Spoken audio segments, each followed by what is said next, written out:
The first sound Gerald Blackwell heard that morning was the crunch of dead leaves beneath his shoes, sharp and final, like the breaking of something that could never be repaired. Every Sunday began this way, the same iron gates, the same winding path, the same cold reminder that life, no matter how powerful or wealthy you became, could still take everything that mattered most in a single moment. Gerald had learned that lesson 5 years ago, and it had never loosened its grip on his chest. At 68, Gerald Blackwell was a man the world admired, a billionaire whose name sat comfortably on financial magazines and business panels, a self-made titan whose decisions shaped markets and fortunes. But here, inside Oakwood Cemetery, none of that mattered. The polished shoes, the tailored black coat, the silver hair carefully combed back, they were meaningless. Here, he was just a father walking toward his son's grave. Matthew Blackwell, 32 years old when the rain-slicked road and a drunk driver ended his life. The boy Gerald had raised alone after cancer stole his wife when Matthew was only 10. Father and son against the world. Fishing trips, late-night talks, shared grief that bound them together tighter than blood ever could. Matthew had been his future, his pride, his reason. And then he was gone. Gerald stopped a few steps short of the grave. Someone was already there. 2 small figures knelt in front of the headstone, their backs to him. Little girls, twins. They couldn't have been more than 7 or 8. One wore a red coat, the other yellow. Bright splashes of color against the gray stone and fallen leaves. They held hands, their heads bowed with a seriousness that didn't belong to children so young. Gerald felt confusion ripple through his grief. Matthew had no children, no siblings, no nieces. For a moment, Gerald considered turning back, giving them privacy. But something rooted him in place. A strange pull, a quiet sense that this moment mattered. He stepped closer, carefully, as if afraid the scene might shatter if he moved too fast. Then he heard their voices. Soft, synchronized, practiced.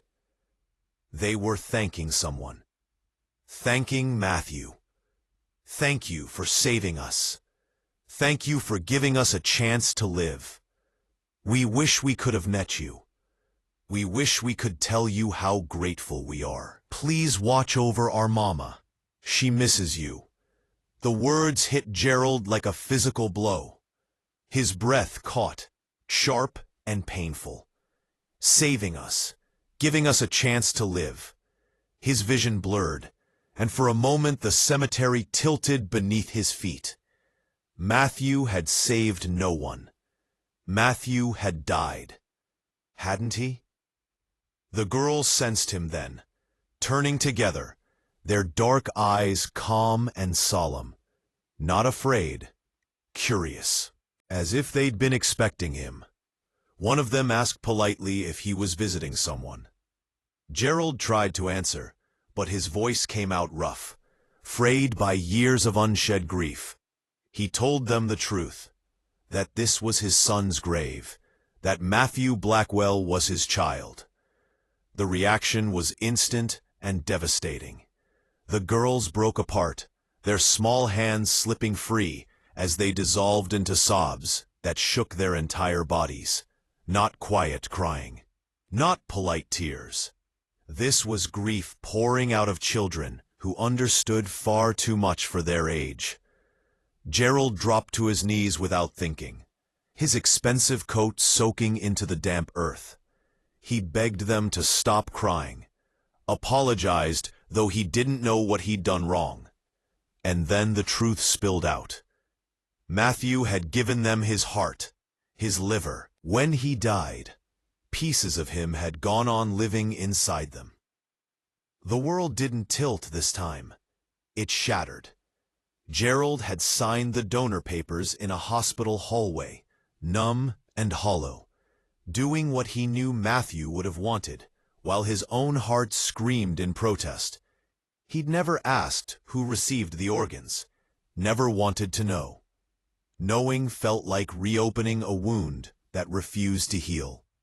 But here they were, alive, breathing, looking up at him with his son's heart beating steadily inside one of them. When their mother arrived, a tired woman in worn scrubs, with eyes that carried years of fear and hope, the last piece fell into place.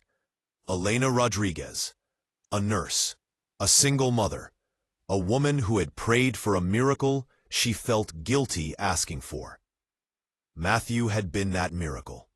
They sat together that morning, the past unfolding like a story that had been waiting to be told. Premature twins, congenital defects, failing organs.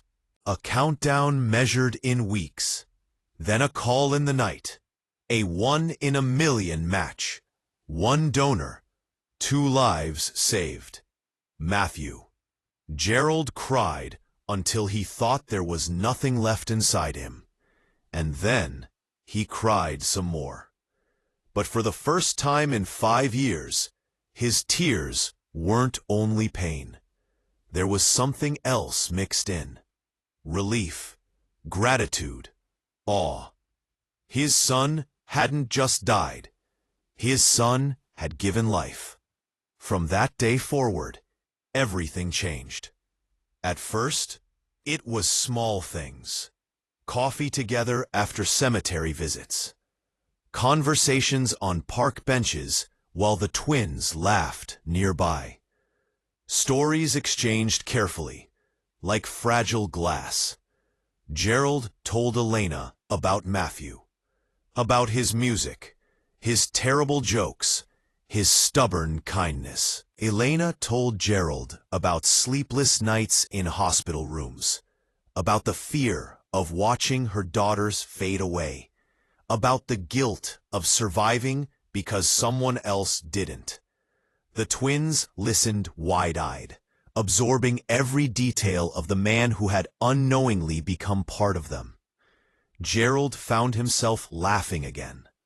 Not often, not easily, but genuinely. The sound surprised him every time it escaped his throat.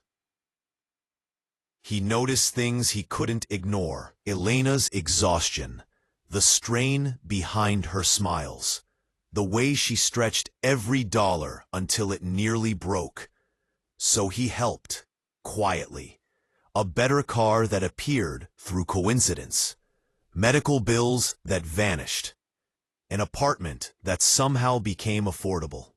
He never framed it as charity, only as gratitude. But the greatest gift he gave was himself. He showed up. School plays, birthdays, doctor appointments, museum trips, chess games at the kitchen table. Slowly, naturally, the twins began calling him Grandpa. The first time they said it, Gerald had to excuse himself to another room and steady his breathing. He had thought that part of his life was over. He had been wrong. 6 months after that first meeting, the idea came to him fully formed, as if Matthew himself had placed it there. A foundation. Support for families facing pediatric transplants. Covering the costs insurance never did. Giving parents room to breathe while fighting for their children's lives. Elena ran it. Gerald funded it. Together, they turned grief into something useful, something alive. Families came from everywhere. Parents on the edge of breaking. Children clinging to hope. Donor families searching for meaning in loss. In the garden behind the foundation building, trees were planted. Names were etched. Stories were shared. Healing happened quietly, persistently. the way real healing always does. The twins grew strong. Sophia discovered music, her fingers finding melodies on Matthew's old guitar as if guided by memory. Isabella gravitated towards science and medicine, asking questions far beyond her years, already dreaming of becoming a surgeon who could save lives the way hers had been saved. 5 years after the cemetery meeting, they gathered again at Matthew's grave. But this time, they weren't alone. Dozens of families stood together, connected by threads of loss and gratitude. The twins sang a song they'd written themselves, voices steady and brave, singing about gifts that outlast death and love that refuses to end. Gerald listened with tears streaming freely down his face, his heart full in a way he'd once believed impossible. Matthew was gone. But Matthew was everywhere. That night, Gerald wrote in his journal, as he did every evening. He wrote about grief and purpose, about how tragedy had not destroyed him, but reshaped him, about how love didn't disappear, it transformed. Across town, Sophia lay in bed, her hand resting over her heart, feeling its steady rhythm. Matthew's heart, carrying life forward, carrying love into tomorrow. And in that quiet moment, the truth settled gently over everything. Some endings are not endings at all. They are beginnings we don't recognize until it's too late to call them anything else. If this story moved you, if it reminded you that even in the darkest moments, life can still grow something beautiful, then take a second to like this video and subscribe to the channel. Stories like this exist to remind us that hope is never gone. It's just waiting to be found.